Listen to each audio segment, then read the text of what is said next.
by your mighty hand. You gave us yellow, you gave us the land. You dwelt among us, you went before, yet we asked to be something we were never meant for.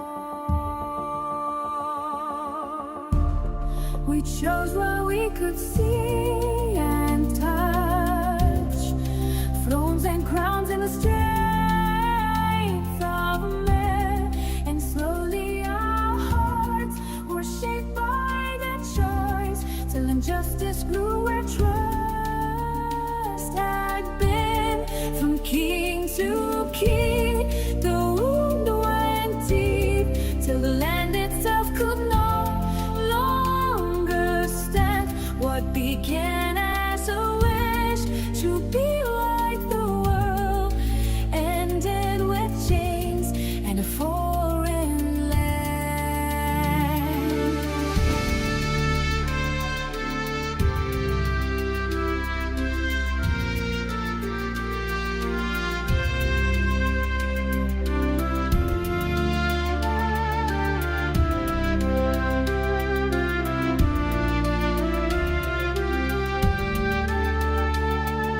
You did not choose us to blend in or measure ourselves by the nation's gain. You chose us to carry your name alive, to show the world what it means to live by faith, to walk in justice, mercy, truth, to trust our King, though unseen, to be a kingdom under your rule, a people holy, set apart and free. We were called to be yours alone, set apart, known by your name, not like the nations, not like the world, but a people who walk in your ways.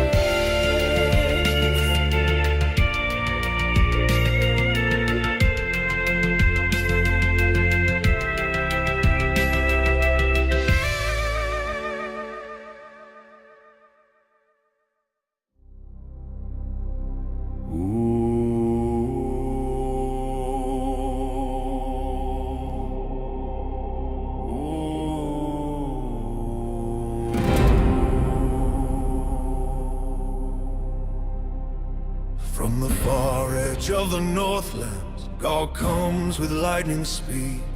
As the Lord of many peoples, blind with pride and drunk with greed. Shields like shadows, spears like thunder, horses black against the dawn. All their banners set for plunder, all their hatred driving on. They say now we take the mountains, now we strip the peaceful land. Now we fall upon the people, gathered by a greater hand. Like a storm they roll in fury, drive the horde with frightful aim. But they do not know the Holy One, and they do not know His name. They come against the peaceful dwellings, against the land restored from war, against the fields, against the shepherds, brought back home forevermore. They thought the stillness meant no power, they thought the silence meant no king. They did not hear the wrath behind it, nor the storm their feet would bring. Then the jealousy of Yahweh kindled, and the mountains reeled in dread. Every creature felt the trembling, every tower bowed its head. Cliffs were torn and walls were broken, all the proud things of men fell low. For the God who planted Israel rose against the host below. I will make known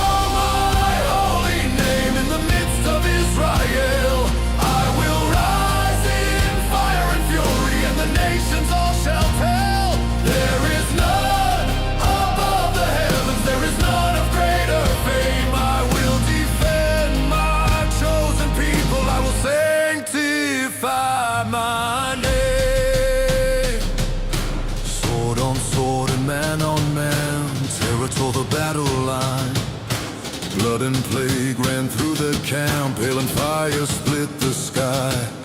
Sulfur burned upon the riders, banners dropped into the flame. On the mountains of my people, judgment fell on those to blame.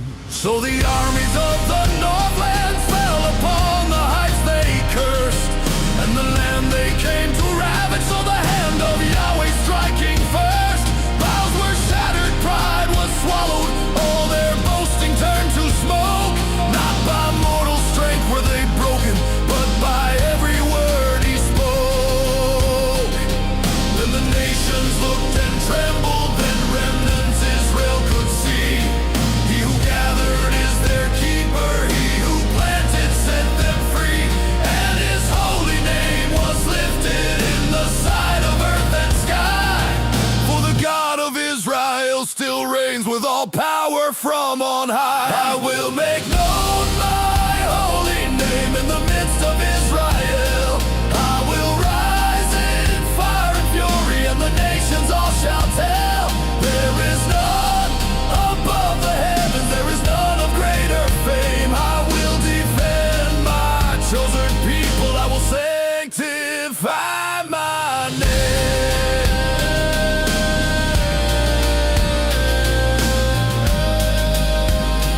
I will sanctify my name.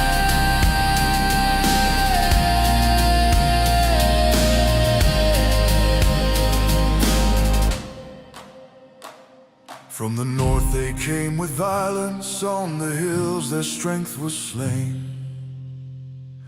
Yahweh rose in wrath and glory, now the nations know his name.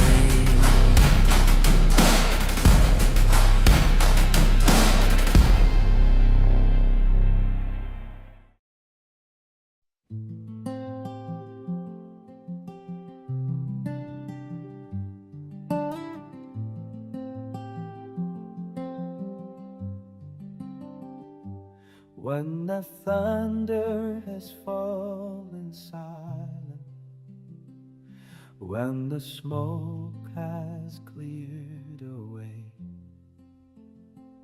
still your glory fills the heavens, still your truth outshines the day.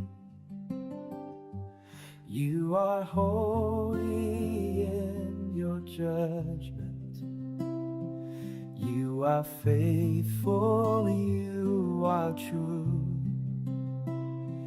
You defend the ones you gather, there is none like you.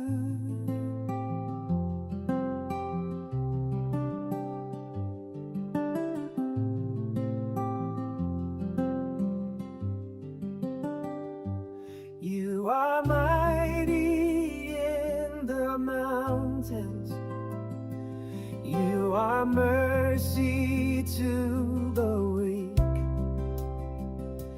You remember every promise, you are near to those who seek. You restore the lost and broken, you bring life where hope was through. You are shepherd, king and keeper, there is none like you. There is none like you, oh Yahweh, none above you, none beside. Holy, righteous, everlasting, Lord of power, Lord of light.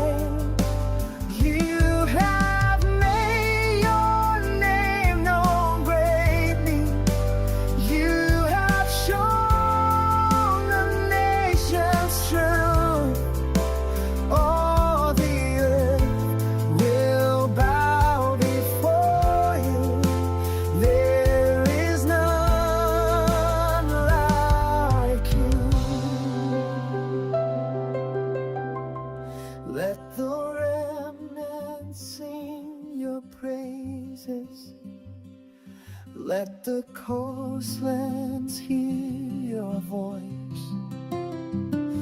Let the kings of earth be humbled. Let the waiting hearts rejoice. From the valleys to the heavens, let your praise the whole earth move. Well known, our God forever. There's none like you.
When I can't speak, even youth may fall and fail, but your promise will prevail. You strengthen, you help, you stay.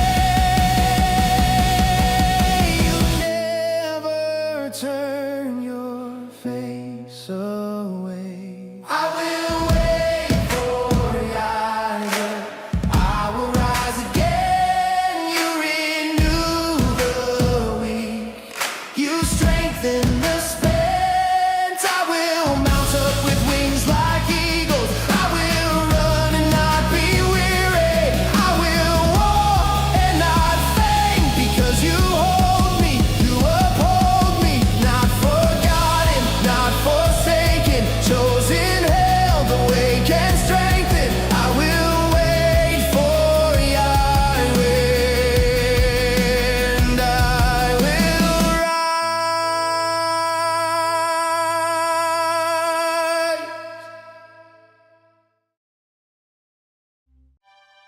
Welcome, I'm Dawn. I'm Eliyahu, and this is Zion Tabernacle of Greater Austin, Texas.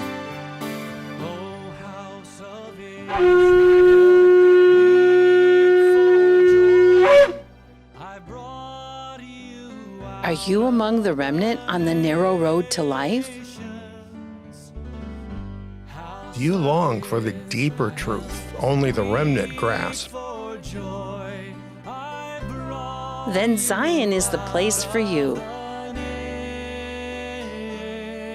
Now, here's spiritual food at the right time.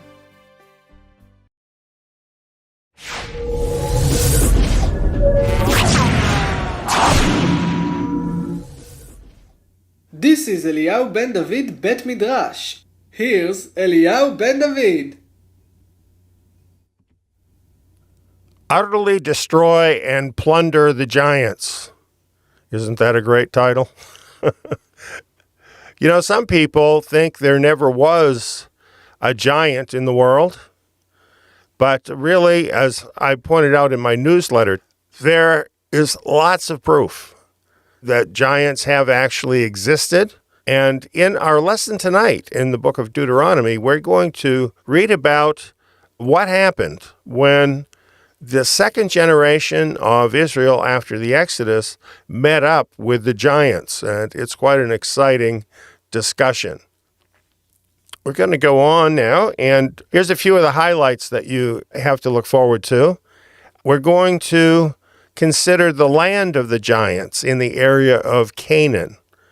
We're going to look at the tribes of giants that dwelt there. Yes, there weren't just a few giants, there were tribes of giants. We're going to consider the origin of the giants that dwelt there in that area, and the defeat of the giants Sihon and Og. We're going to consider the destruction of their nations and plunder and land grants that went to Israel after destroying them. And of course, we're wanting to look at why this is important to us today. This is not just ancient history.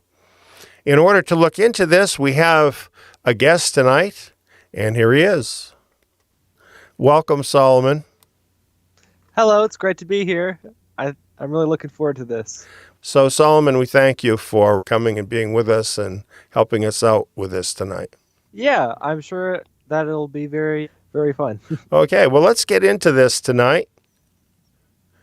Here, it tells us these are the words which Moses spoke to all Israel beyond the Jordan.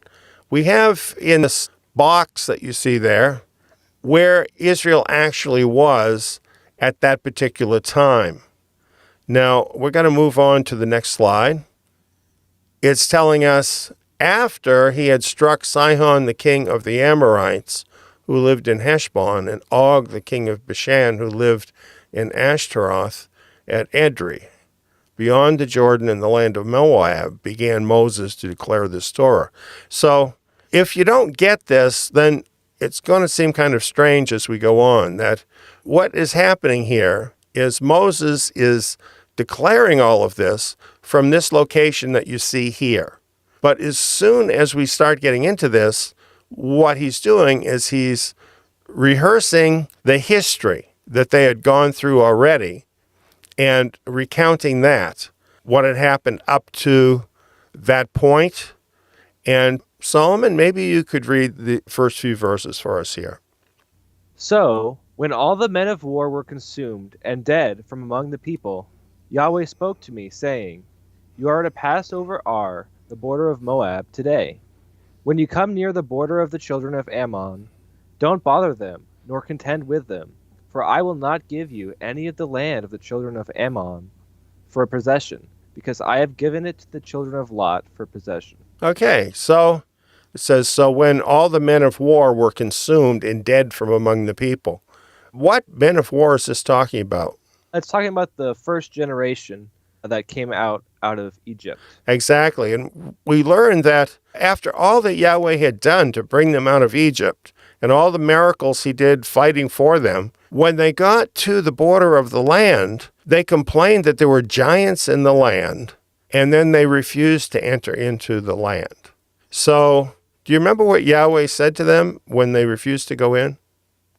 Well, he essentially told them that since they didn't want to listen to what he had commanded and what he wanted to give to them, he said to them that they would spend the next 40 years dying in the desert. That's basically what happened. So they just lived out the rest of their life in the wilderness, never fulfilling what had been Yahweh's purpose for them. And that was going to be left to the next generation to do. So this is the point where this is happening, where all of the men of that previous generation are now gone, and the second generation is now ready to enter into Yahweh's will.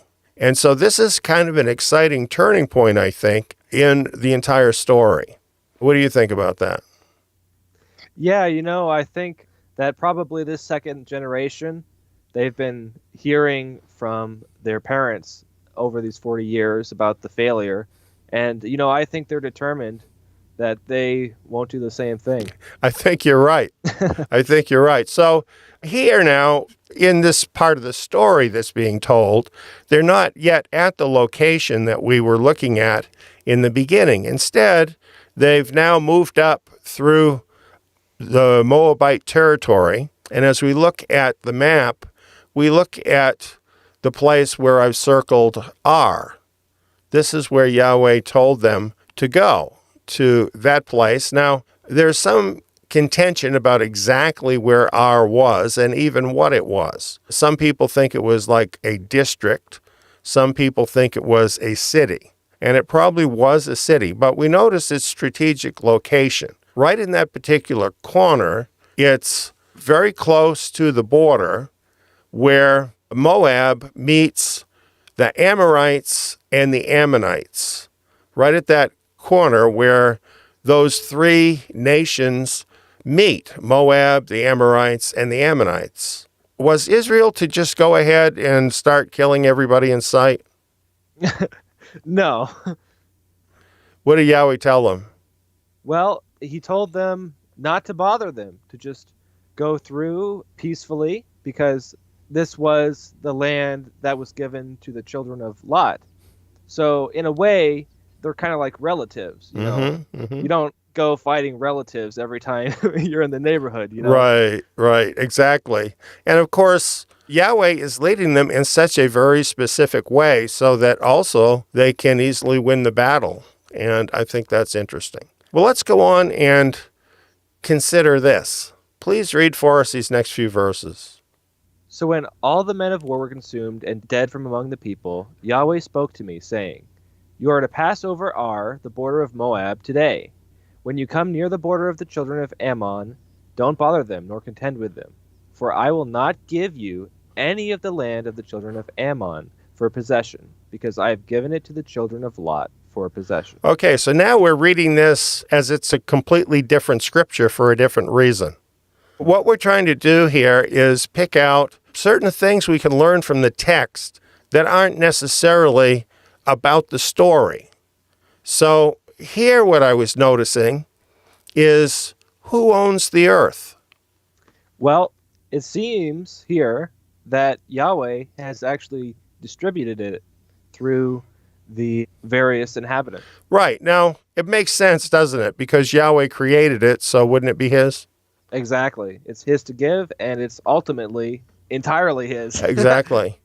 Because he created And it. this is a biblical principle. We find this throughout the scriptures. Genesis 10 also gives us a very clear picture of this, that it's not only Israel that he apportioned out a certain portion of land to, but it lists all the nations there and the allotment of land he had given all of them. I think this is very important to realize that it's Yahweh that owns the land and can decide what to do with it. Now, I put up there a graphic about the 2030 agenda. And why do you think I'd put that up here with this verse?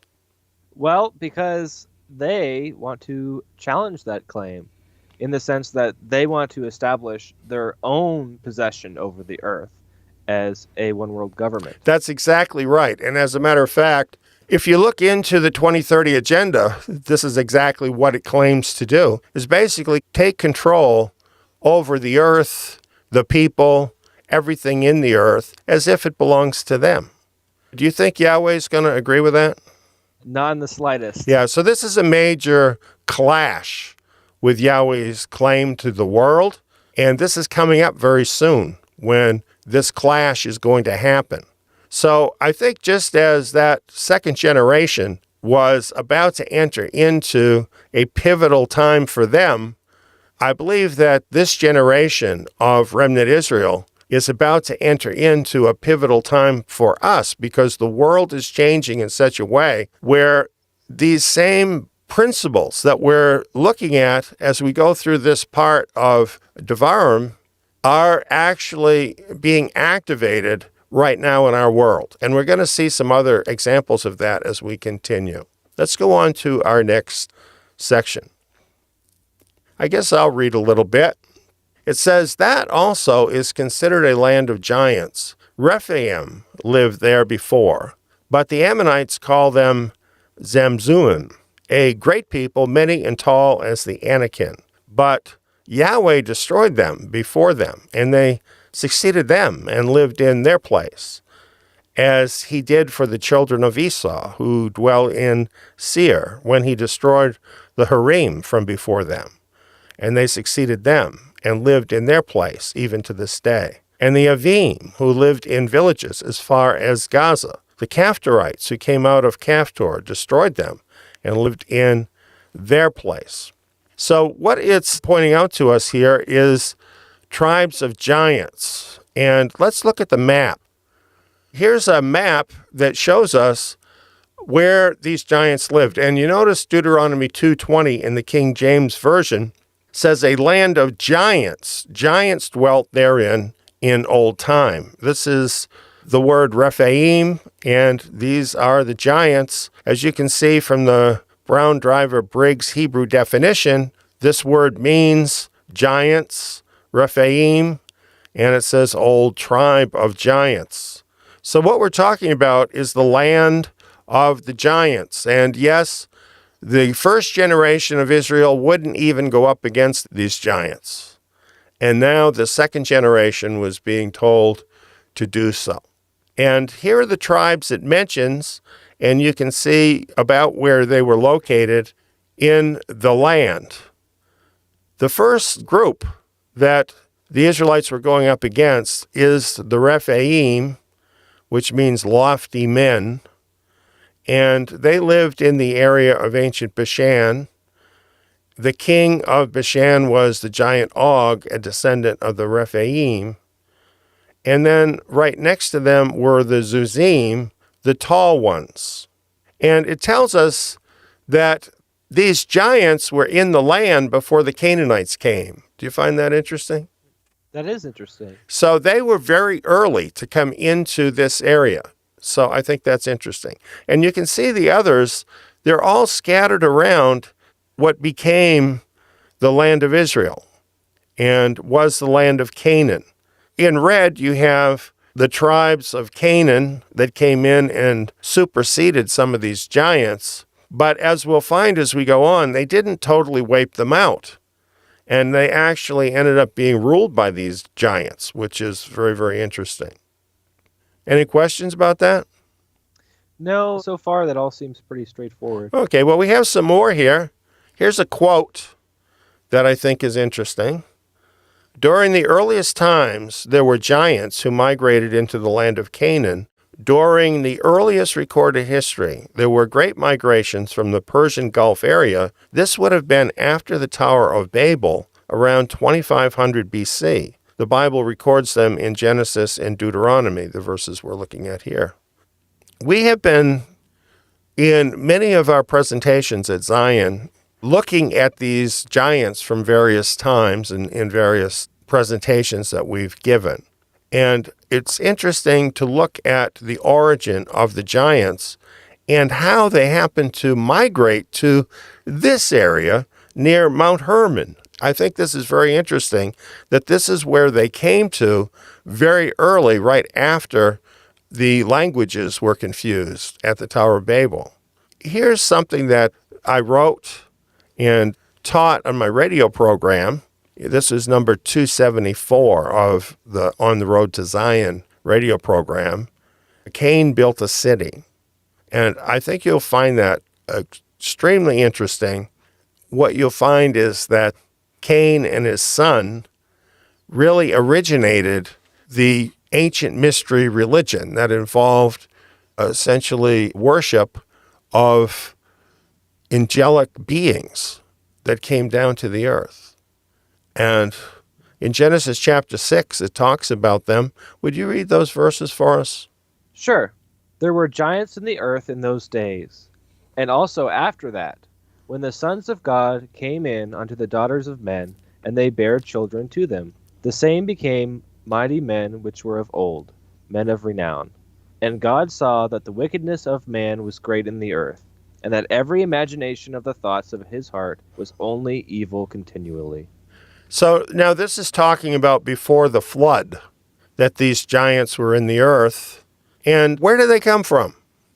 Well, they came from angels who decided to abandon Yahweh and join Satan. That's exactly what happened. They came down to the earth and they mated with human females. And the result, the offspring, were giants. And you notice when it talks about the giants in those days, it says, and also after that, which what is this saying is that this same thing happened later on after the flood, after that, after this pre-flood time. And exactly how this happened, there's more about this in the book of Enoch. And we want to remember about the book of Enoch. It is quoted in the scriptures as an authority, so it's of great interest to us. Let's look at that. Here in the book of Enoch, chapter 13, it explains this. It says, "And it came to pass, when the children of men had multiplied, that in those days were born unto them beautiful and comely daughters. And the angels, the children of the heaven, saw and lusted after them, and said to one another, Come, let us choose us women from among the children of men, and beget us children. And they were in all 200 who descended in the days of Jared on the summit of Mount Hermon." Now, isn't that interesting? This is where the angels that sinned made their entry point into the world, is on Mount Hermon. And right after the Tower of Babel, this is where giants in that age returned to, Mount Hermon. Mm-hmm. Do you see any connection there? Yeah. Seems like more angels decided to come down. It's very, very possible that happened. And obviously, this is a renewal of the ancient worship of these angelic beings. And this is what happened. We have more. This is from a midrash called the 70 Nations, and you can see it listed here where you can find it. It's number 12, and it talks about what happened at Babel, and it goes into this in detail if anyone wants to know more about it. At Babel, and around that time where the people all lived in that one area on the plains of Shinar, they turned away from Yahweh. They specifically chose to simply ignore him. And they turned to the same demonic religion from before the flood. And what happened was, because of this, the same thing happened again. And as a matter of fact, these ziggurats were used for this purpose. Instead of Mount Hermon, which they didn't have on the plains of Shinar, they built these ziggurats, as had been done before the flood. And these were areas where this unholy connection was made between demonic fallen angels and human women. This particular inscription that you see here, this tablet that has been found, is there anything unusual about that you notice? Well, there's a pretty big guy on there. Pretty big guy. And they're all following after him. Exactly. And there's lots of evidence like this that has been dug up in that area. Modern archaeologists look at this. Do you think they believe in giants? No, they probably just think that is kind of like an artist rendition of one of their gods, is probably what they would say. Yeah, they do say that, and sometimes what they say is that that's the king, and they make him look really big because he's really important. But you know what? It's a giant. It's a giant. So it's all a matter of what your interpretation is, right? You can say it's not a giant, but when you look at the picture, it's a giant. And we have other pictures like this. There's one of a very, very famous king from this time period who actually has been shown to be the person Nimrod in the scriptures. And he's carrying a lion in his arm the way we might carry our puppy dog. Just a huge creature. And his story, the Epic of Gilgamesh, even includes him going to Mount Hermon to kill Yahweh for bringing the flood. Huh.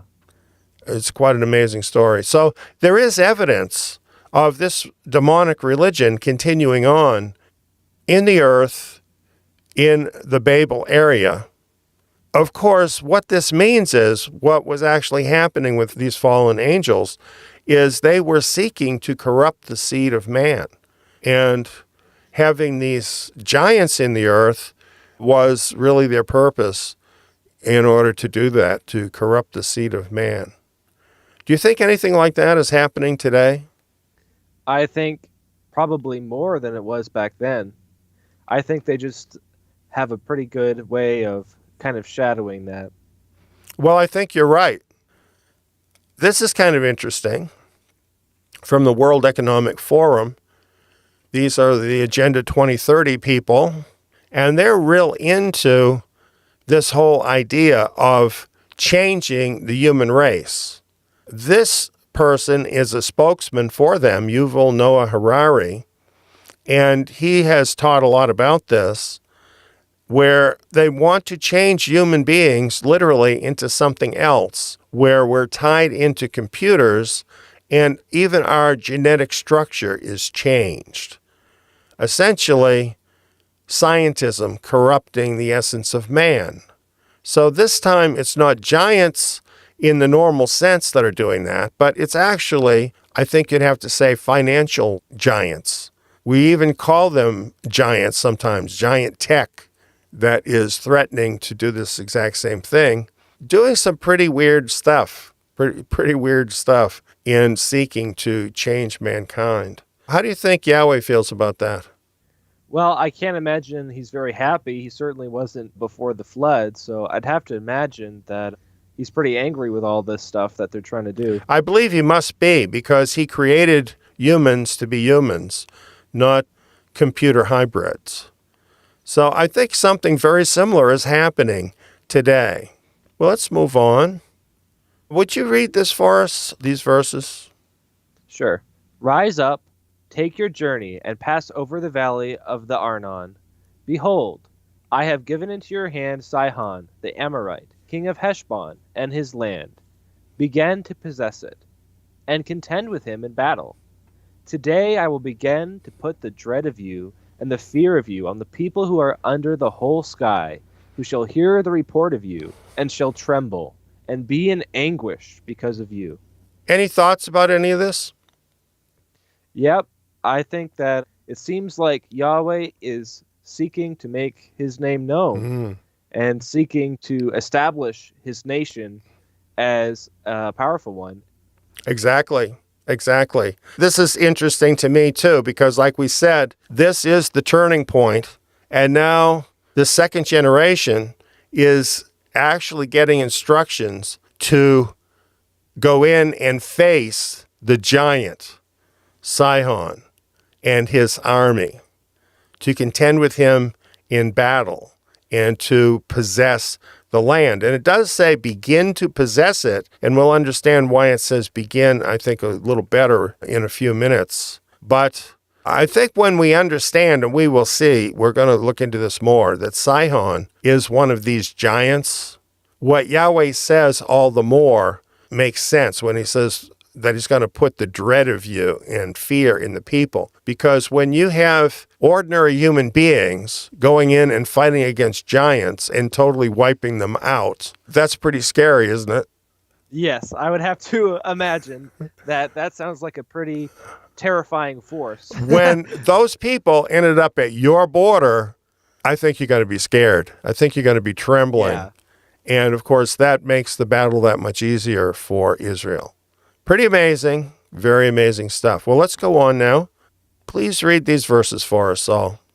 But Sihon, king of Heshbon, would not let us pass by him, for Yahweh your Elohim hardened his spirit and made his heart obstinate, that he might deliver him into your hand, as it is today. Yahweh said to me, Behold, I have begun to deliver up Sihon and his land before you. Begin to possess, that you may inherit his land. Then Sihon came out against us, he and all his army, to battle at Jahaz. Now, I think this is very interesting because who is actually the aggressor here? Sihon. Yeah, it's actually Sihon that is the aggressor.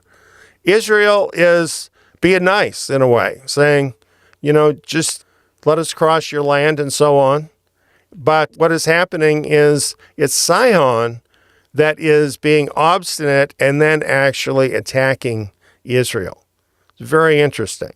So here is Sihon the giant feeling pretty secure in his place there, going out against Israel. And what we're going to see about this is that what Yahweh says about possessing the land, he's ready to back up.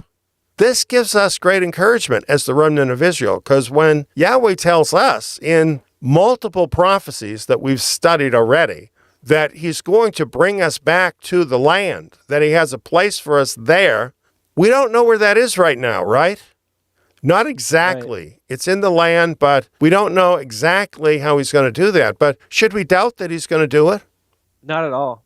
Shouldn't doubt it, because it's his. And just like he brought Israel into that land where Sihon was king and gave it to him, he is going to do this with the remnant of Israel, where he will bring us into our possession of the land. Now, that doesn't mean that we're going to uproot the present residents out of the land, Jewish people that live there, but it does mean that he has a place for us and he's going to bring us there. So I think this is very interesting for us to think about when we look at the fact that it's Yahweh that owns the land and he has this promise for us.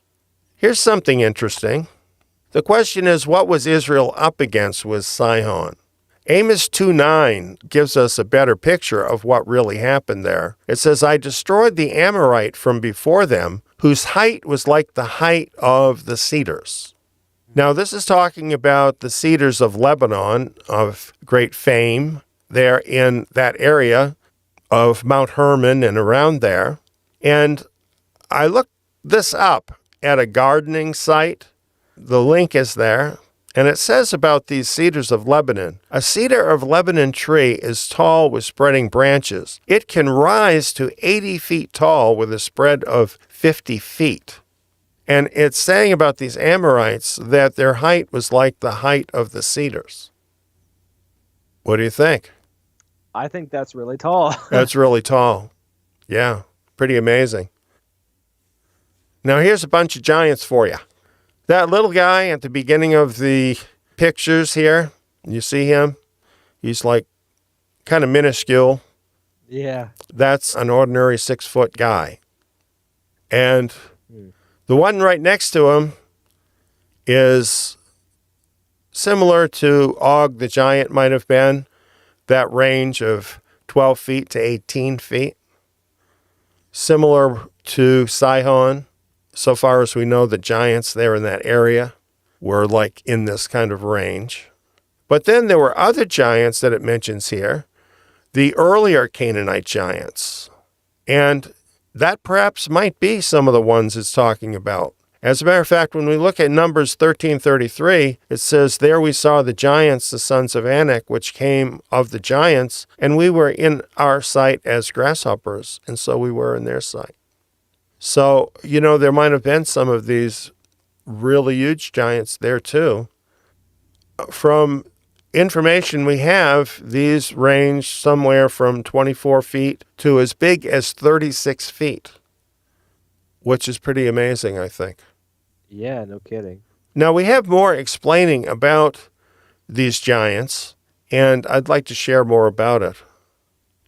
I have all of the various resources that I took this from in the next slide. So I'm going to stop a minute on that, and if anyone wants to see this, or you could stop the video or whatever you can do to get this if you want these resources. But this is a summary that I'm about to share.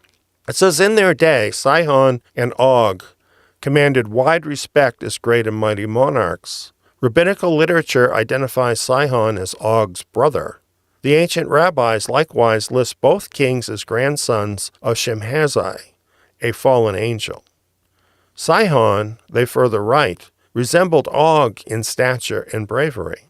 The rabbis sometimes referred to him as the Canaanite, claiming that he was overlord of that land and had over there many vassal kings who paid him tribute, and the 5 Midianite kings, later slain by the Israelites, came under his suzerainty. Mustering a great army, Sihon marched out to check Israel's advance toward Canaan. At Jahaz, a small town in the plains of Moab, he led a charge against the Hebrews. What he thought would be an easy battle suddenly turned into a rout of the Amorites. On that day, at Jahaz, the giant king and all his sons fell, mortally wounded. Of course, his sons were giants too, right? Right. Does it make sense to you that the giants would end up ruling the various nations throughout that area? Yeah, I think it does, because they were probably pretty intimidating and no doubt very powerful. So it makes sense to me that they would take control So this is what the rabbinical literature says about them. Here are some of the resources. People can look at any of these and get more information. Josephus, for example, has information about this. And I think it's very interesting to look at some of this other information. But let's go on with the scriptures now. Would you read these verses, please? I sent messengers out of the wilderness of Kedemoth to Sihon, king of Heshbon, with words of peace, saying, Let me pass through your land. I will go along by the highway. I will turn neither to the right hand nor to the left hand. You shall sell me food for money, that I may eat, and give me water for money, that I may drink. Just let me pass through on my feet, as the children of Esau who dwell in Seir, and the Moabites who dwell in Ar did to me, until I pass over the Jordan into the land which Yahweh our Elohim gives us. So as you read this, do you see Israel actually attacking Sihon?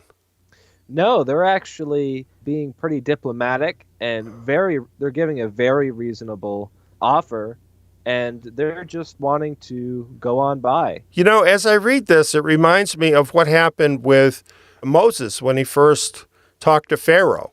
He had a very reasonable offer. Just let us go for 3 days and worship our God, right? And Right. there was a very similar kind of response from Pharaoh.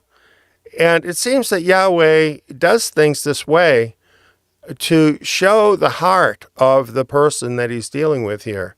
In this case, King Sihon. We have more. Let's read these verses. Yahweh our Elohim delivered him up before us, and we struck him, his sons, and all his army. We took all his cities at that time, and utterly destroyed every inhabited city, with the women and the little ones. We left no one remaining.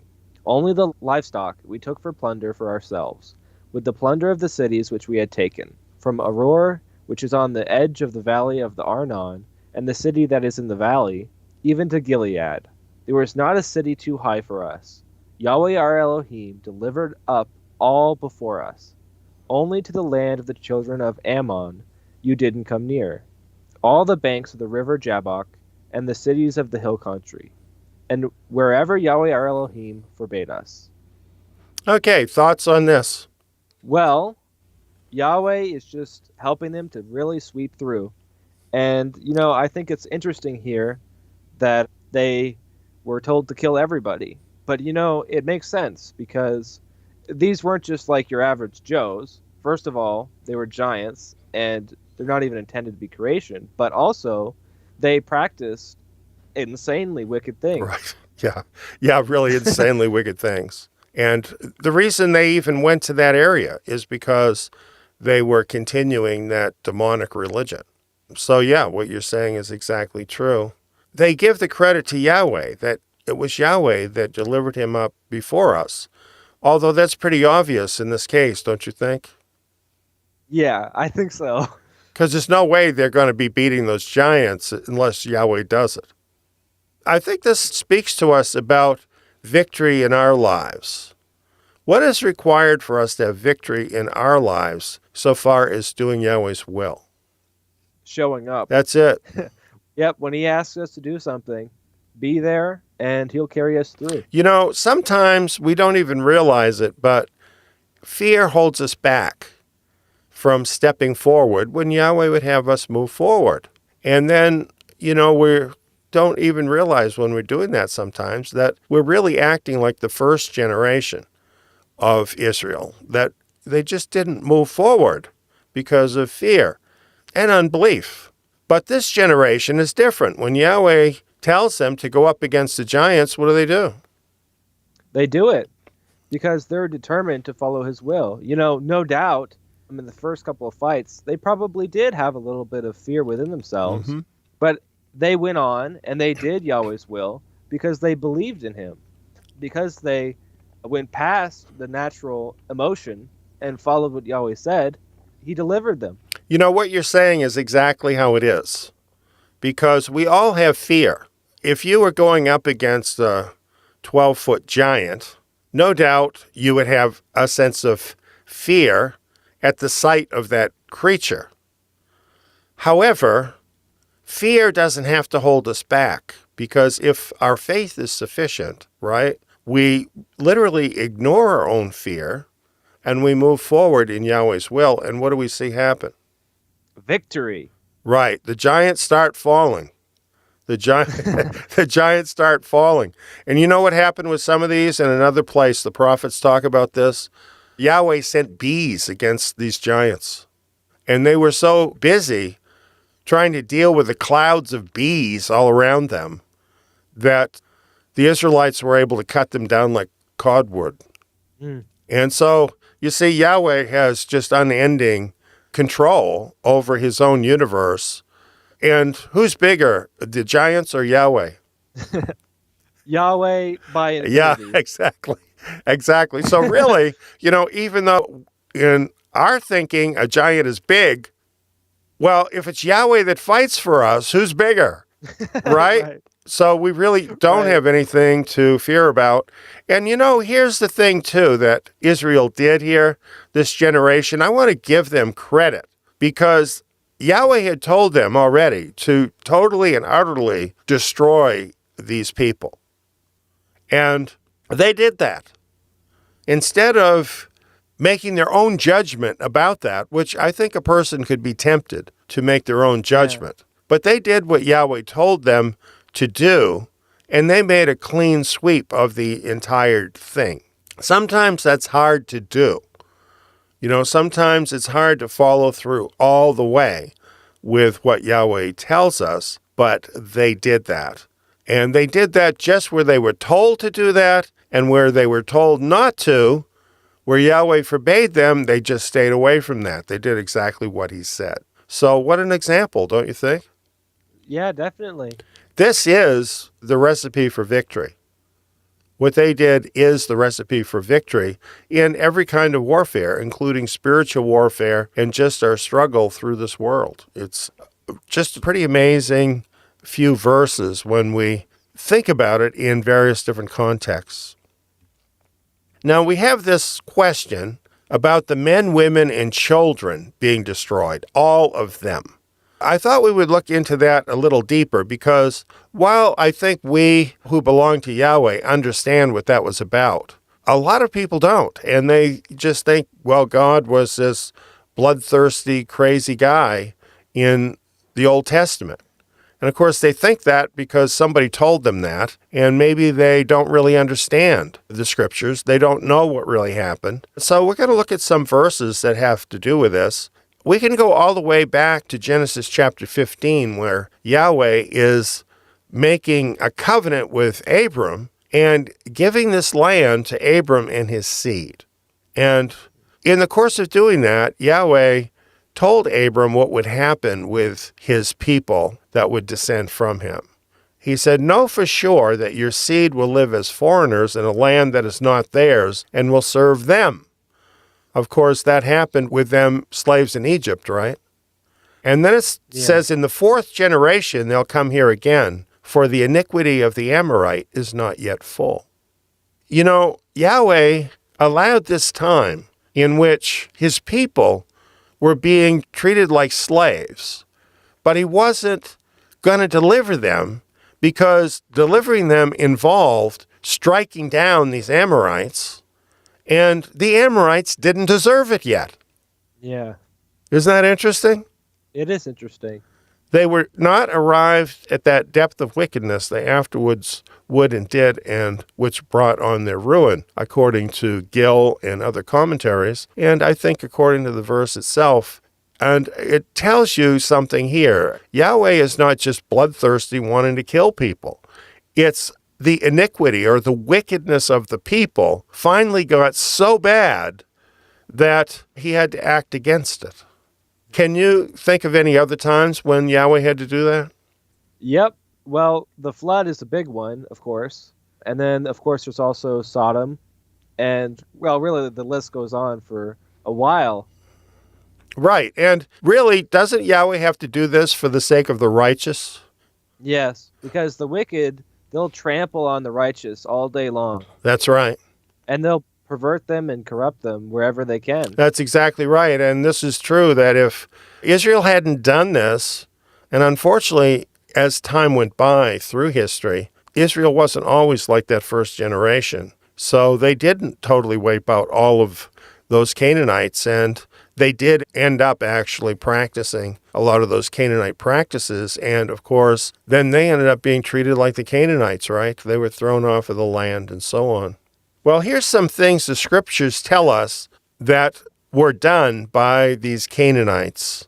In Leviticus 18, Leviticus 20, it lists these things. It calls them abominations. Now, abominations are things that are so bad that they are outrageous. Here's some of the things. Cursing your father or mother. I don't think that sounds like such a horrible thing anymore. What do you think? Yeah, I think that that's been pretty normalized in today's society. I think it has. And then, it lists a whole bunch of different sexual sins that were commonly practiced by those people. And I'm just going to read them. Adultery with one's neighbor's wife. Man lies with man as with a woman.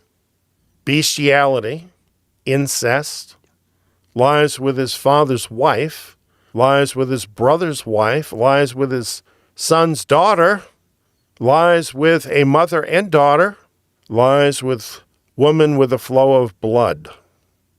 So really all kinds of perverse sexual activities. These are the sorts of things that are included in the alphabet soup today, aren't they? Yeah, LBGTQ. You can see why they keep adding more letters, right? Right. Because they just keep going to greater and greater wickedness. Of course, are you supposed to think that's bad? Not in today's society. No. It's supposed to be accepted and normalized. Isn't it amazing how much like the Canaanites our modern society really is? And then, of course, it mentions channeling evil spirits, divining, and magic. Do we have any of that going on? I think we have a lot of that going on.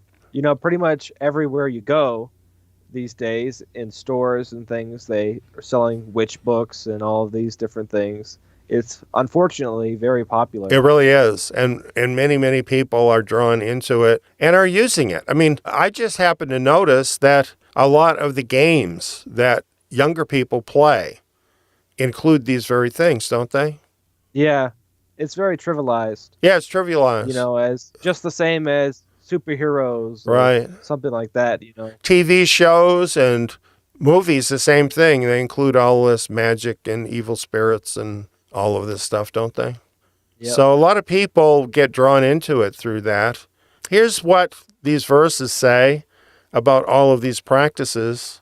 The land of Canaan, or the Amorites, is defiled. All these abominations the men of the land have done who were before you, and thus the land is defiled.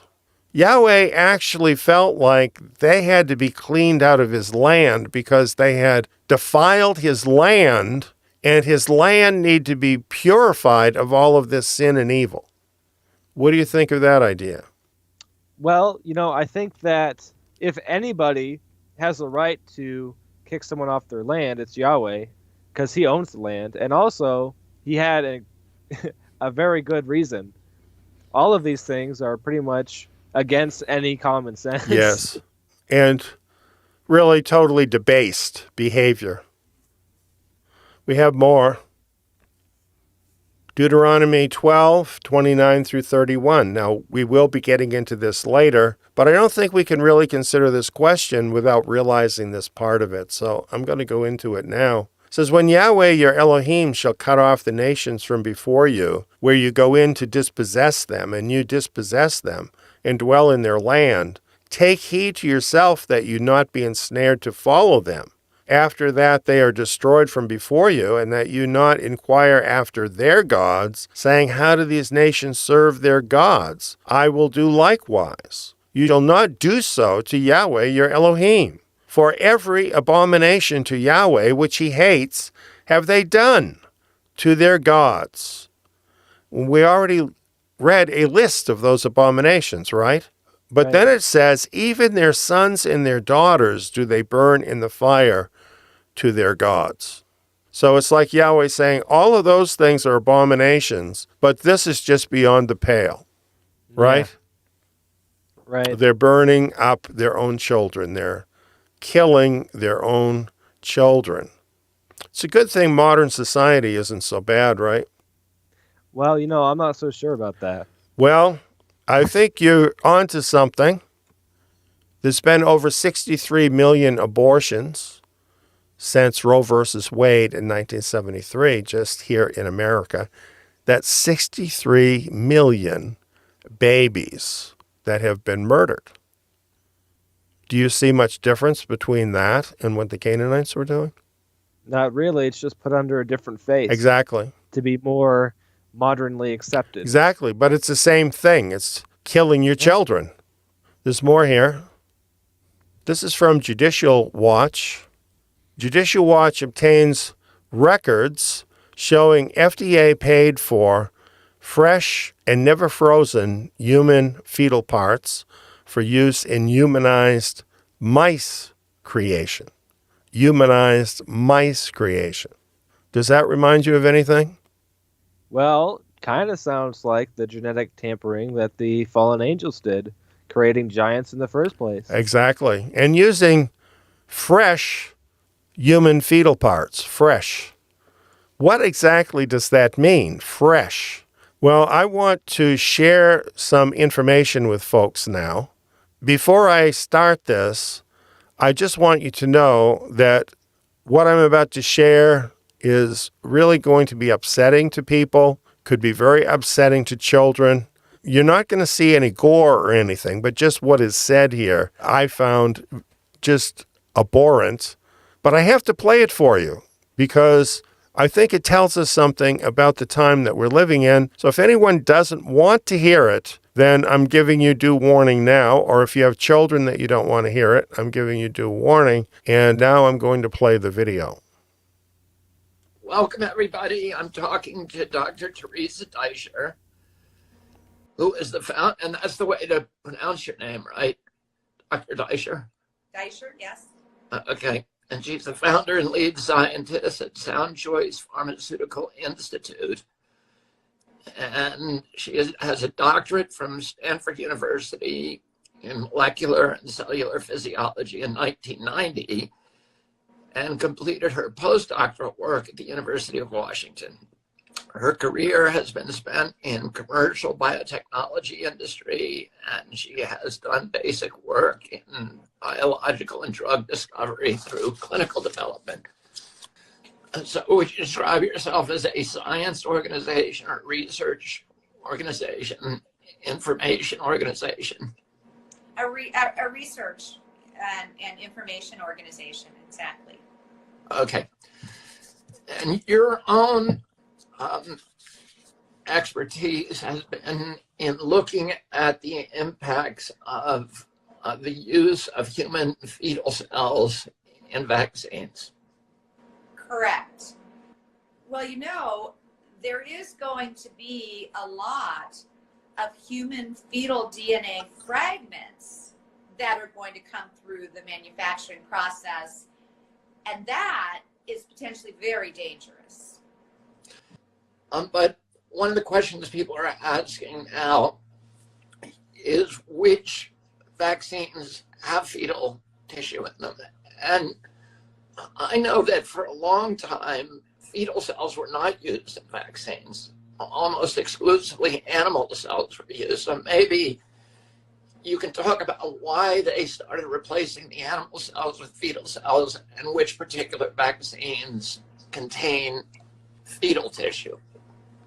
So currently the MMR vaccines, the chickenpox vaccine, one of the shingles vaccines, Zostavax, is made in fetal cells. All hepatitis A containing vaccines are made in fetal cells. Some polio containing vaccines and some rabies containing vaccines. And people can go to our website, www.soundchoice.org, and pull down a list of the vaccines. Let me finish the other question. Why did they switch from using exclusively animal cells to fetal cells? I think it's complicated. The animal rights movement was very active at that time. And for instance, chicken pox could have been manufactured in a guinea pig cell line, but there's quite a bit of objection to using animals for research. And the animal activists were definitely driving them to go and use the bodies of the aborted babies. It's kind of weird to think that the animal rights activists have more clout with the vaccine companies than do the anti-abortion activists. They do. And you know what's really alarming is the lack of outcry over human babies born alive at 5 to 6 months old, so that their hearts can be attained beating, and they have to be beating to be used in the research that's being done. The heart has stopped beating, it's not useful. You cannot use it. And so these babies are delivered alive and their hearts cut out without anesthesia. I wouldn't do that to a mouse. What do you mean? When you say 5-month-old, you're talking about a fetus that is 5 months old. Yes. And they are live birthed. Yes. And they are surgically killed. Their hearts are cut out, or they cut through their faces to get good brain tissue. Okay, that is horrible. It is, and we wouldn't do that to a mouse. You know, even watching this again now, it leaves me almost speechless to even imagine this happening. What is your reaction to this, Solomon? Well, it's really evil. And, unfortunately, this evil spreads across all the vaccines and all the people who have taken the vaccines. And they don't even know that. Most people don't even know that this is happening. And it's really bad. I think this is an example of what Yahweh was talking about defiling the land. You see, because of things like this happening, many of them things we don't even know about, we're participating in the system of this world that defiles us. And we don't even know this many times. And we all need Yahweh's forgiveness from this.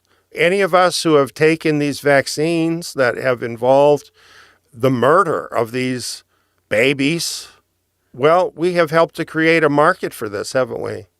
And, we assume that the FDA and other organizations are guarding us against this stuff, but they're actually participating in it, as we heard earlier.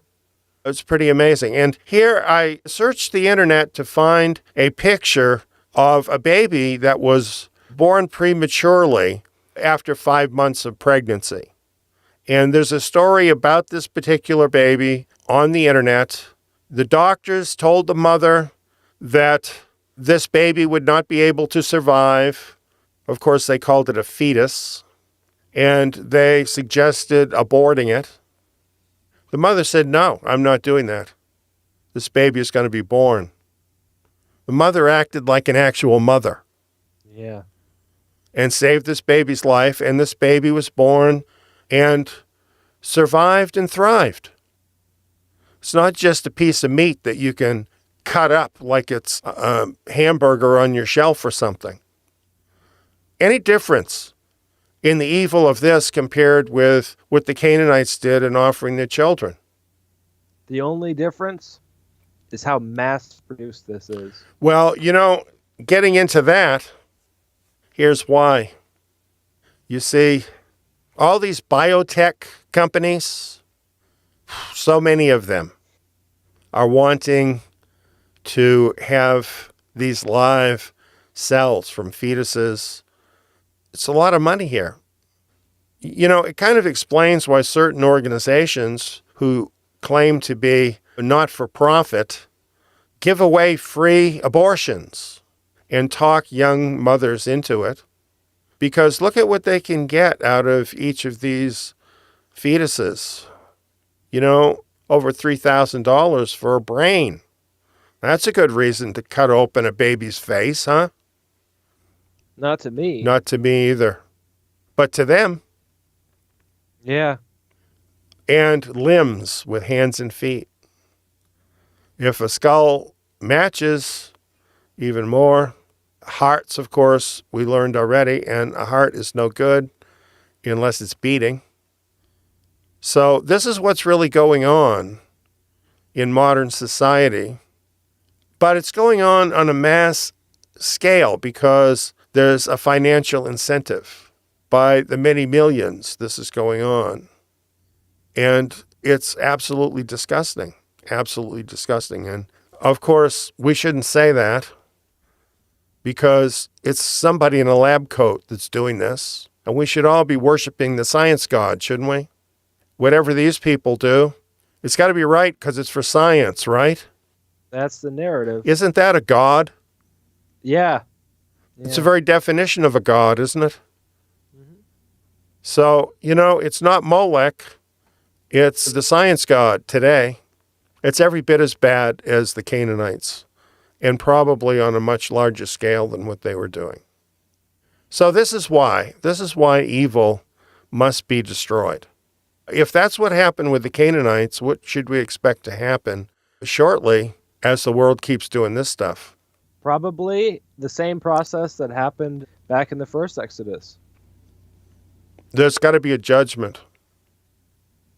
You know, just like with the Amorites, for a long time, the wickedness had not been full.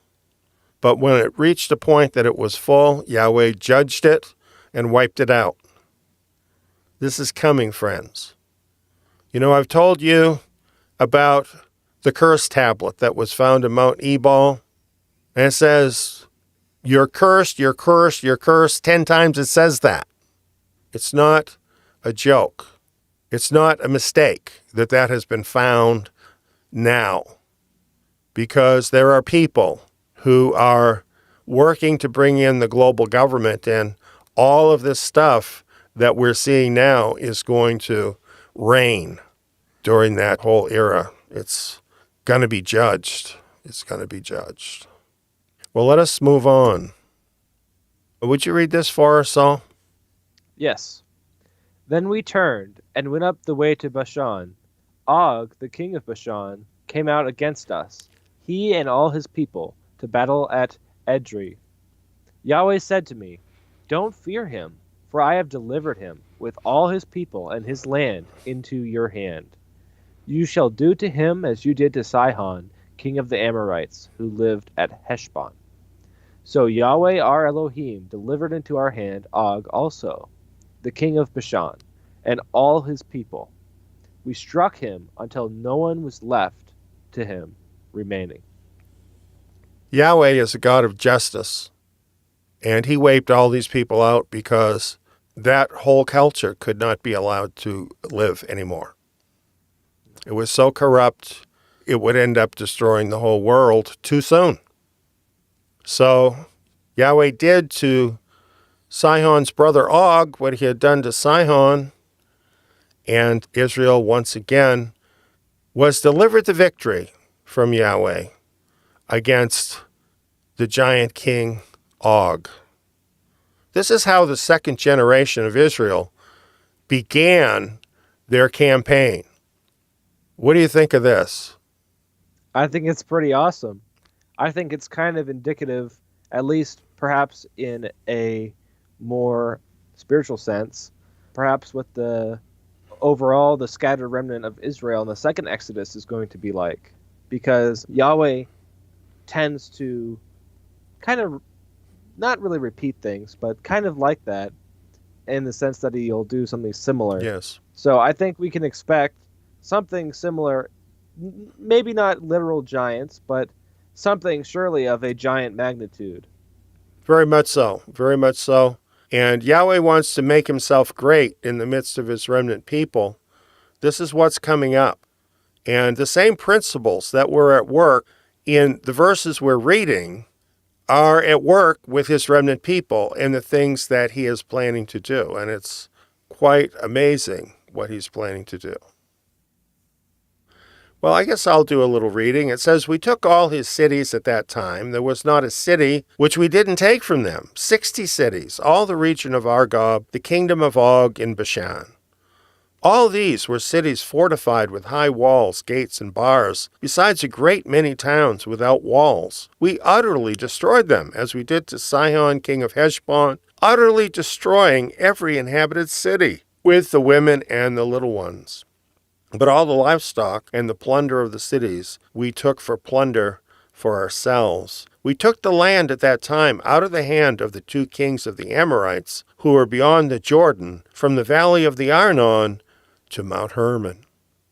So here it tells us of this incredible victory where the Israelites, working with Yahweh, pressed the battle all the way through that entire territory, took 60 cities from Og, and these were well-fortified cities. Yahweh caused them all to fall before Israel, and they utterly destroyed all of them, utterly destroyed the men, women, and children, along with Sihon and the giants, and it says they plundered them, and they took their land. And this is all the way from the valley of the Arnon to Mount Hermon. And now, knowing what we do about Mount Hermon and why the giants were there, why do you think these people had become so evil that the whole race had to be exterminated? Well, it seems pretty evident that they were participating in this wicked demon worship. That's right. I mean, this is why those giants would gravitate back there as soon as they had a chance, right? Because they were instituting that wicked demonic worship. So all of these practices, these evil practices they had introduced, and these people were just totally beyond any kind of repentance, beyond being fixed. You know, this can happen. People actually can become so bad that there's no way back. They can become completely corrupted. We read about that in Genesis, right? How every thought of their heart was only evil all the time. Yeah. So this was no doubt true of these people as well.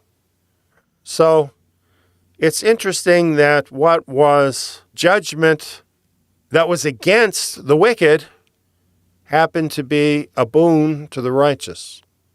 The righteous received all that plunder, received the land, and was given to them. Do you see any kind of spiritual principle in that? Very much so.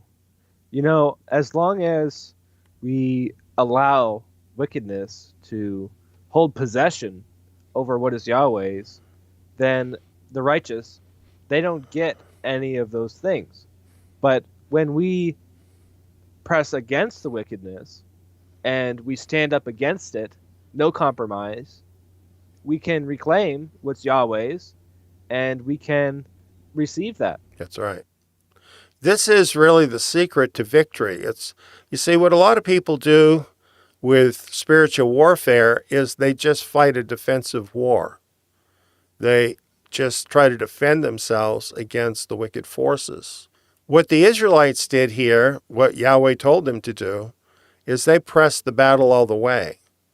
And they weren't satisfied until they completely routed the evil totally out. Well, on the spiritual level, isn't this what we have to do with our lives? Is just keep fighting the battle until we totally rout the evil out of our lives? Yeah. And from that point, when we do completely router the evil from our lives, it helps us to be in a place where we can further push up Yahweh's goals and push back the enemy's assault on the righteous. Right. And you know, one of the reasons why they needed to do this so completely, we've already read. Yahweh told them that it was so that they wouldn't take up these same practices, right? Right. And this is what happens if we continue to allow evil people to be close to us in our lives. We become sympathetic towards them, and we can very easily take up the same attitudes and same practices. So the scriptures continually tell us to separate ourselves from the practice of evil. Now, that doesn't mean that we don't witness to people who are in sin, because, of course, we need to do that. But that's different than having such people as our friends and those who are close to us. Really, wickedness and righteousness can't exist together. And it calls on us to do what Yahweh says, to truly be a holy people. Yeah, that's the whole reason that we are called set apart. Yes, that's right. And the remnant. That's who the remnant are. They're the ones that truly have set themselves apart from the world. Here's some more. Would you read this for us, Saul? Yes, I can. The Sidonians call Hermon Sirion, and the Amorites call it Senir. We took all the cities of the plain, and all Gilead, and all Bashan, to Selecah and Edrei, cities of the kingdom of Og in Bashan. For only Og, king of Bashan, remained of the remnant of the Rephaim. Behold, his bedstead was a bedstead of iron. Isn't it in Rabbah of the children of Ammon? 9 cubits was its length, and 4 cubits its width, after the cubit of a man. So this bed could have been anywhere from 14 feet to like 18 feet, dependent on what cubit you go by. So truly, he was a giant. Yeah. Truly was a giant. I have a theory about this. I want to say that it's just a theory. I don't have proof that this is true. But it seems to me like the closer that these giants are to being the original giants fathered by a fallen angel, the bigger to me that they seem to be. That as generations go on, perhaps they're not as big. This is just a thought that I had. So that, this is later after the Tower of Babel. And so you have a giant here that may be 14 feet. Now, that's a pretty big giant. But when you realize some of them were as big as cedar trees, even this is not as big as some of them were. Yeah. Well, I think that would tend to make sense because, for instance, if you have a father and a mother of different races, if the next generation you have less of one of those races, then slowly throughout generations, it'll become less and less of that race. So I think it would probably make sense that they would get smaller as they are just going through humans, I guess. Well, that was just a theory of why the great variance in size among the giants. But, of course, it is just a theory, so I want to underscore that.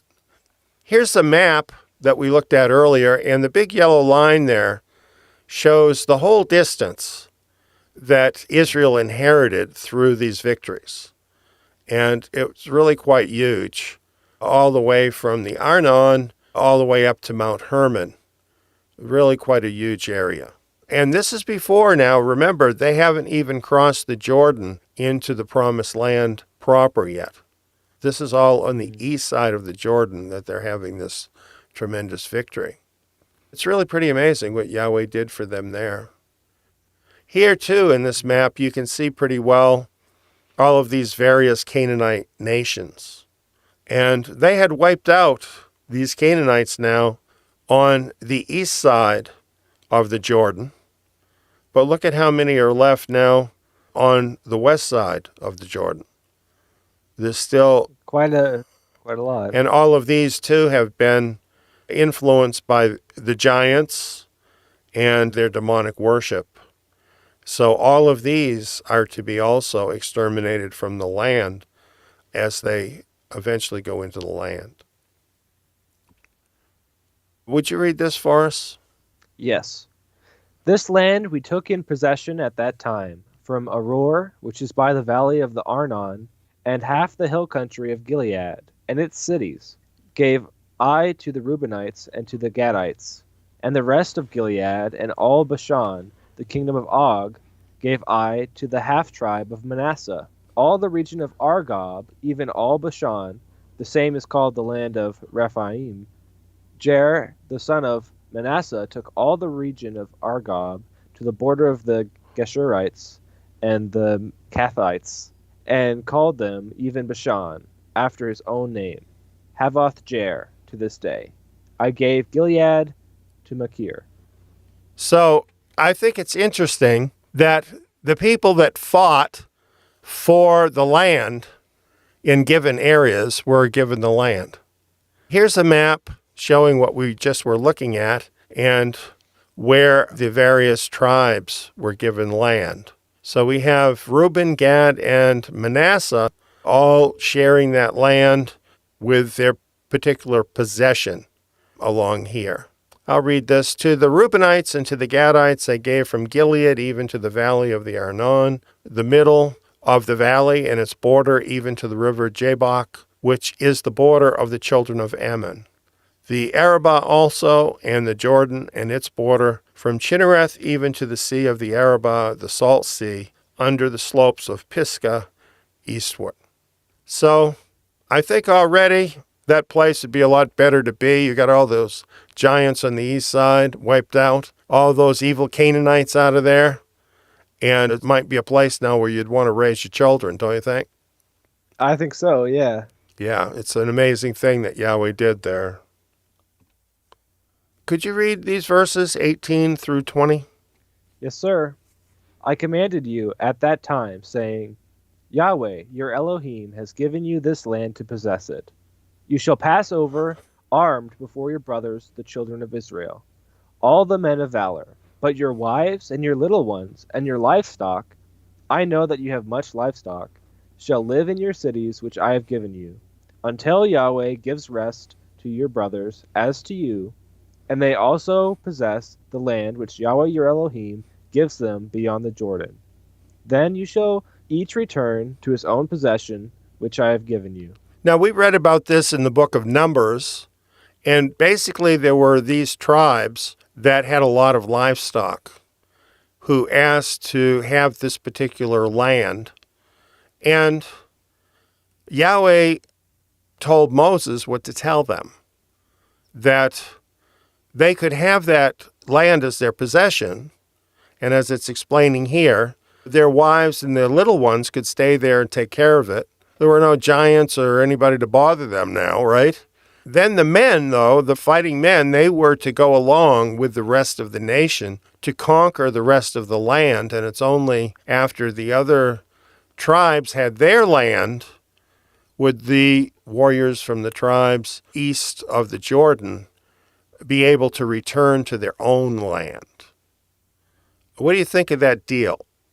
I think that makes a lot of sense because, of course, most likely all 12 tribes helped in the battles against these giants. So it only makes sense to me that these tribes would continue to ensure that their brothers were able to get land of their own. Do you think Yahweh's nation right now has this same kind of attitude that we see in these verses? No, unfortunately not. Why do you think that is? Well, I'm not entirely sure. I think that there's probably more than one reason, but I think a main reason would probably be that I'd say we, as in the community of believers, don't really all agree on Yahweh, I guess. And so they don't really have one localized authority. I think a lot of us, there's a lot of believers, because I'm talking about all believers who are true believers. Most of us don't even know that we're going to be returning to the land, don't we? I mean, isn't that true? Yeah, probably not. Yeah, and don't you think that most believers probably think the country they live in is where they should give their allegiance? Probably, yeah. And yet, our covenant nation is Israel, isn't it? Yeah. So I think what these verses show us is that we have a duty to our nation Israel. And as with these tribes, that duty should come before our own personal wealth and comfort to see that our nation has what it needs. How do you think that could apply to the remnant today?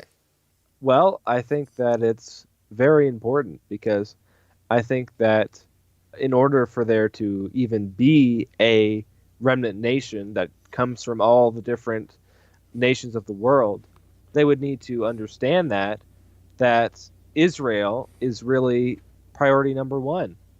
Right, right, because Israel is the covenant nation. So this Yeah. does require all of us perhaps to think about things a little differently than we have in the past, and to realize that truly our deliverance from this world in the physical sense could very well depend upon our nation.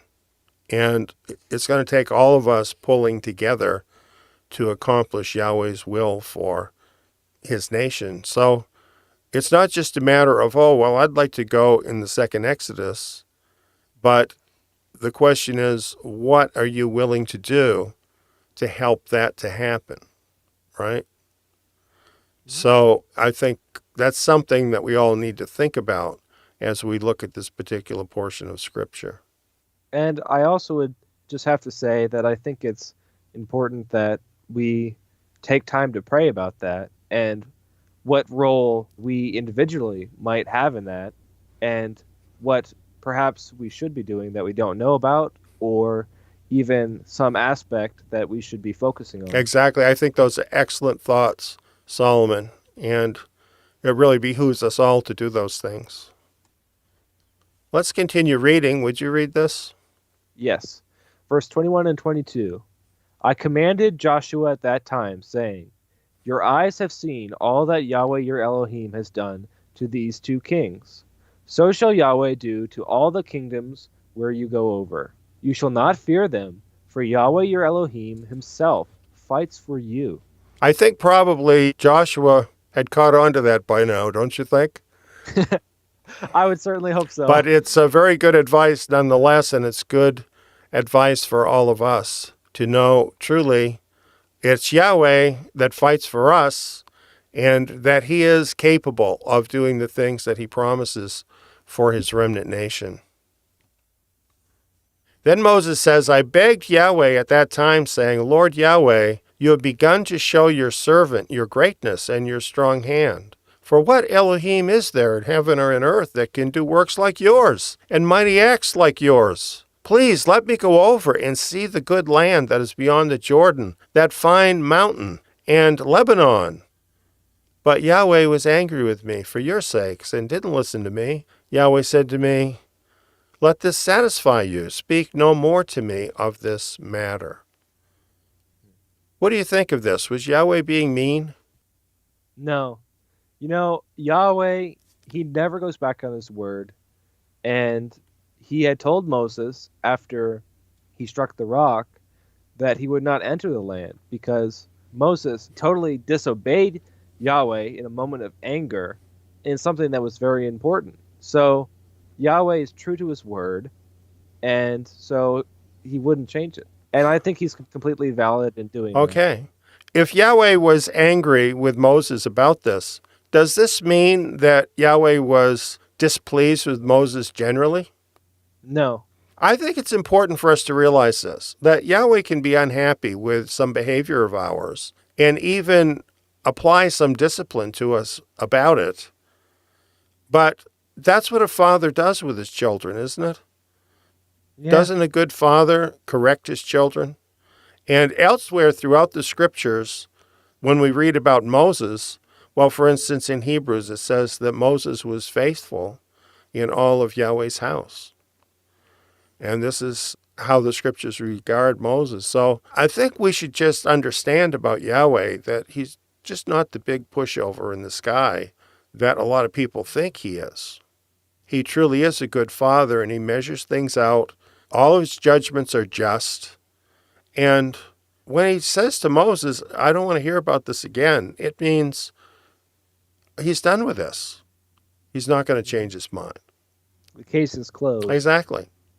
And that can happen. And what's interesting about this is that while Moses asked, he didn't stop serving Yahweh. He didn't complain to Yahweh and say, well, that isn't fair. He didn't have a tantrum. He accepted this judgment. But you know what? Yahweh did act in such a way as to soften this for Moses. And we see that in the next verses. He says, "Go up to the top of Pisgah and lift up your eyes westward and northward and southward and eastward and see with your eyes, for you shall not go over this Jordan."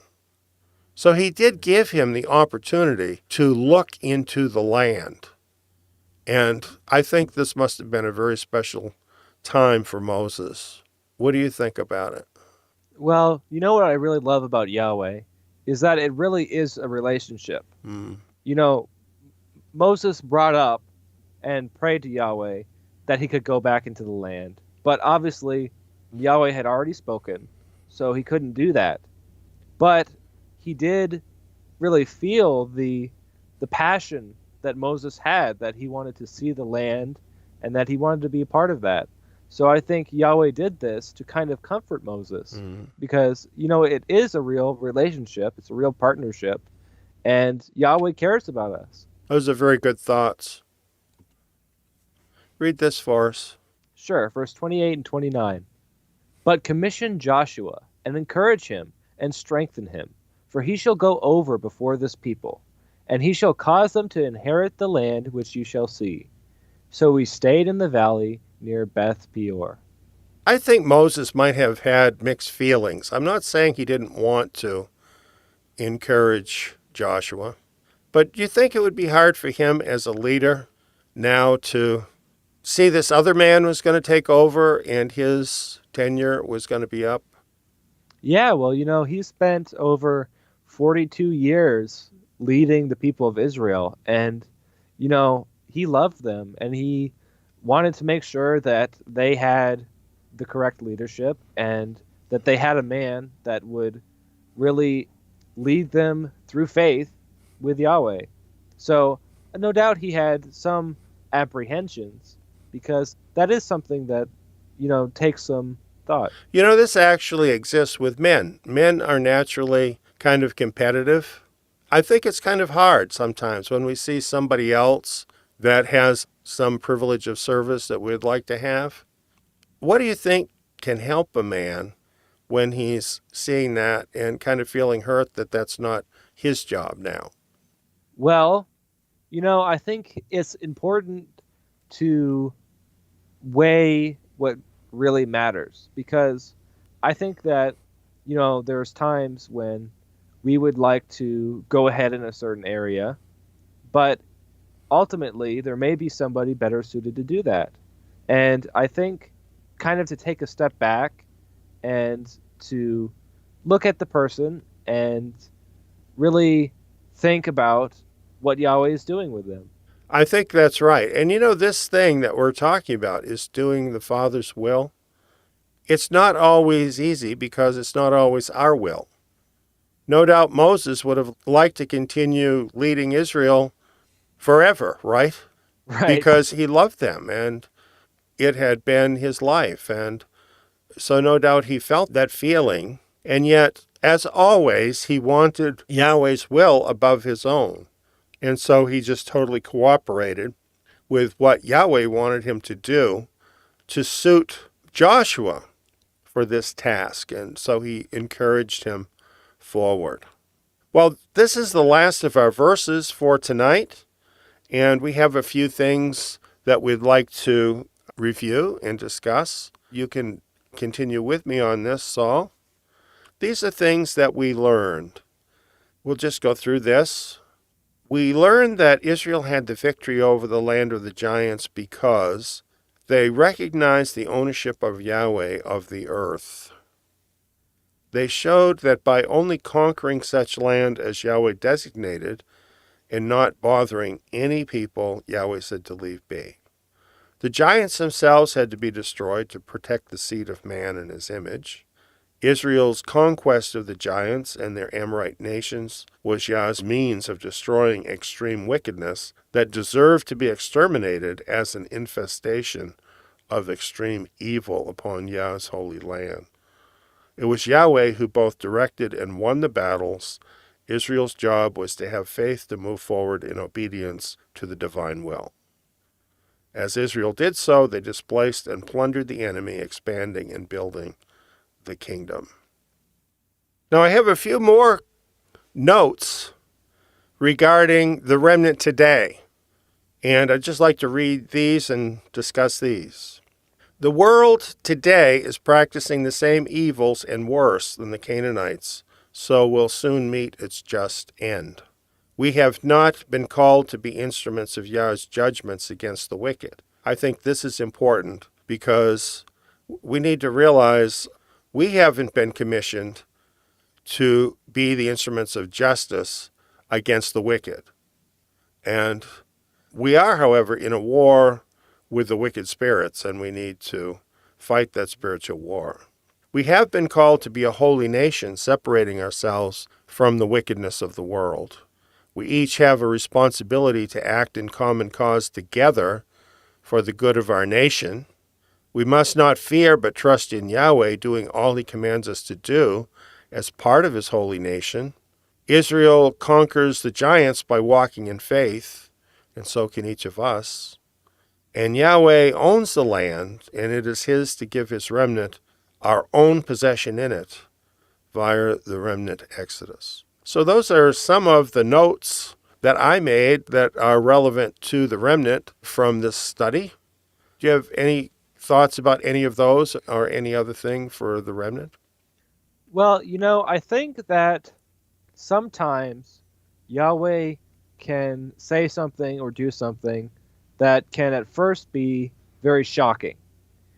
For instance, if you were just to read that verse where they kill everyone, including the women and the children, you may at first be quite shocked by that, right? Mm-hmm. But I think that it's very important when he does something like that, that we follow in faith and yet pray about that at the same time. If it's something that at first goes against our nature, I think it's important that we pray about that and pray to keep walking in his will, because Yahweh is just and he always knows what to do. Yes. Yeah, it's absolutely true. He is just. And unfortunately, sometimes human beings don't really grasp the exceeding sinfulness of sin. We don't necessarily always see just how evil it is, how harmful it is. And because we don't really see that about sin, then when Yahweh acts appropriately against it, it can seem like he's being too harsh. But we have to have his view of sin instead of the world's view of sin, and then we can understand why Yahweh has to act so decisively against evil. And we're coming up towards the end of the age. We're not that far from the very end when Yahweh will judge the wicked. And the truth is, he's going to kill a lot of wicked people. This should not come as news to anybody because it's throughout the scriptures. It's in the book of Revelation, and we can just read that for ourselves. He's going to do it, though. He's not telling us to do it. He's going to do it. And it's going to be very selective, like what we read today. When he exercises justice against the world, it's going to be against the wicked, not the righteous. And the reason why he's raising up his remnant nation is because there needs to be a place for the righteous to go and to be able to seek refuge during this amazing time that is ahead, called the Great Tribulation, for a reason. So this is why Yahweh is doing all of this now. It's because of his righteousness. But even in the midst of exercising justice against the wicked, he shows mercy to the righteous and cares for all of our needs. He really does that. And he's going to see us through this very difficult time that we are facing. And right now is the time to decide, not then. You're so right, Solomon. Well, Solomon, it's so good to have you on this program with me. And I think probably everybody really enjoyed what you had to share and your presence with us. So I just want to thank you for being part of this particular meeting. And for now, we'll say goodbye. Goodbye. So I think we'll sum up for tonight and just think about all of these amazing things that we have found in the book of Deuteronomy. Don't you think this is an amazing study? And it just keeps getting more amazing the more you get into it. So thank you for being with us for this Midrash, Utterly Destroy and Plunder the Giants. If you'd like to dig a little deeper into the subject of giants, you might enjoy my newsletter from today, because there's a very interesting article in there with news reports, many of them of sightings of actual giant skeletons that have been dug up. And to get that, if you don't get the newsletter right now, you will need to go to eliyahubendavid.substack.com, and you'll be able to obtain the newsletter there. Thank you for being with us this evening. Now, let's pray. Father, we want to thank you tonight for your word of truth, things we really wouldn't know unless you had caused those things to be written down for us to know and understand the truth. We thank you, Father, for this knowledge of our ancient people of Israel battling against the giants and overcoming them by your power.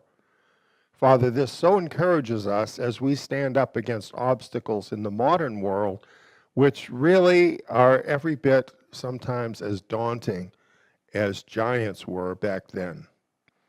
And Father, by your power, your strength, your Holy Spirit, your people today can come up against those obstacles and overcome them in your name. So, Father, I pray tonight for your remnant people who have been enjoying this presentation. I pray for them that they might identify the giants in their lives, and by your power and in your name, they can stand up to those giants and to overcome them. And Father, we know your people are an overcoming people. We pray, Father, that we might overcome every obstacle to accomplish your will in the world. We pray that your people will rise up and overcome the giants so that we might draw together as your nation and that you might take us home in the remnant Exodus. Father, we thank you for being with us. We thank you for your word. We thank you above everything else for your Son, Yeshua, through whom, Father, we are saved, and through whom we will enter into all of your promises. In his name, the name of Yeshua Messiah, we pray. Amen. Now let's enter into some worship music together.